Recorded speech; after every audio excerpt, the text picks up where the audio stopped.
Assalamualaikum warahmatullahi wabarakatuh. Perkenalkan, nama saya Syifa Apiah, mahasiswi semester 4, jurusan Bimbingan Konseling Islam, Fakultas Dakwah dan Komunikasi, Universitas Islam Negeri Sunan Gunung Jati Bandung. Video ini dibuat dalam rangka memenuhi tugas akhir mata kuliah Komunikasi Bimbingan Konseling yang diampu oleh Haji Dede Lukman SSIMAG. Dalam video ini, saya akan menjelaskan mengenai beberapa usaha untuk menghadapi kenakalan anak-anak sebagai bentuk penyuluhan kepada para orang tua atau calon orang tua.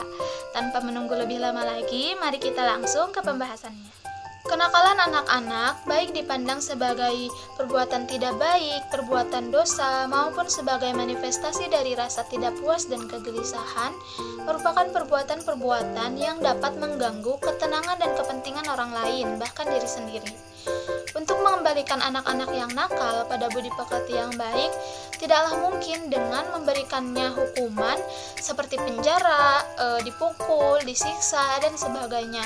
Karena hukuman-hukuman tersebut hanya mempunyai pengaruh dalam waktu yang singkat saja.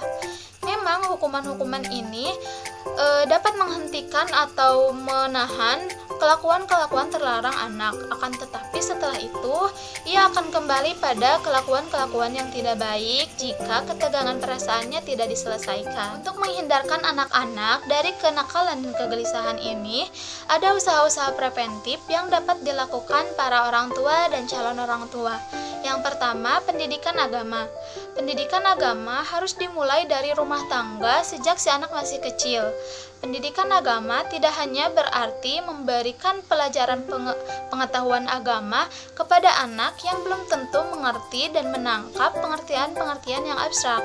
Akan tetapi yang paling pokok adalah penanaman jiwa percaya kepada Tuhan, membiasakan memahami dan menjaga nilai-nilai serta kaidah-kaidah yang ditentukan oleh ajaran agama. Menurut pendapat para ahli jiwa, kelakuan dan tindakan seseorang ditentukan oleh kepribadiannya, dan kepribadian terbentuk dan bertumbuh melalui pengalaman-pengalaman yang dilalui anak sejak ia lahir. Bahkan, mulai dari kandungan ibunya pun sudah ada pengaruh terhadap kelakuan si anak dan terhadap kesehatan mentalnya. Yang kedua, orang tua harus mengerti dasar-dasar pendidikan. Apabila pendidikan dan perlakuan yang diterima anak sejak kecil merupakan sebab-sebab pokok kenakalan anak, maka setiap orang tua haruslah mengetahui betul-betul dasar pengetahuan yang minimal tentang jiwa si anak dan pokok-pokok pengetahuan yang harus dilakukan dalam menghadapi berbagai macam sifat anak. Karena alangkah banyaknya orang tua yang terpelajar dan tinggi pengetahuannya, akan tetapi ia tidak mampu dalam menghadapi problema-problema yang timbul ketika menghadapi anak-anaknya. Yang ketiga, pengisian waktu luang secara teratur. Dalam memikirkan pengisian waktu luang ini, orang tua jangan membiarkan anak mencari jalannya sendiri. Anak-anak, terutama yang sedang meningkat pada remaja, sedang sibuk-sibuknya dengan dirinya sendiri, karena ia juga menghadapi berbagai macam perubahan-perubahan yang terjadi pada dirinya.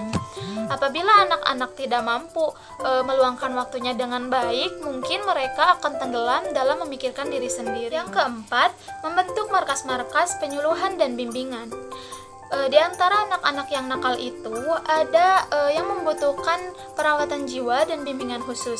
Misalnya, anak-anak yang sakit hati karena merasa tidak disayangi sejak kecil, kemudian ia mengasingkan diri dan menjauhi orang-orang tertentu, bahkan temannya.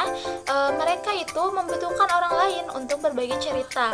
Jika kita bisa menghadapinya dengan perlakuan yang baik, dengan lembut, maka kita akan membuat hatinya lega. Jika hatinya sudah lega, maka kelakuan dia pun akan berubah dengan sendirinya menuju ke arah yang lebih baik. Nah, jadi pada kesimpulannya, kenakalan anak tidak dapat dipisahkan dari pendidikan sekolah maupun pendidikan yang diajarkan oleh orang tuanya di rumah.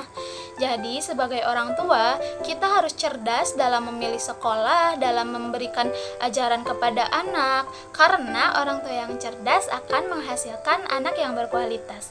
Mungkin cukup sekian yang dapat saya sampaikan. Semoga bermanfaat. Mohon maaf atas segala kekurangannya. Wabillahi taufiq wal hidayah. Wassalamualaikum warahmatullahi wabarakatuh.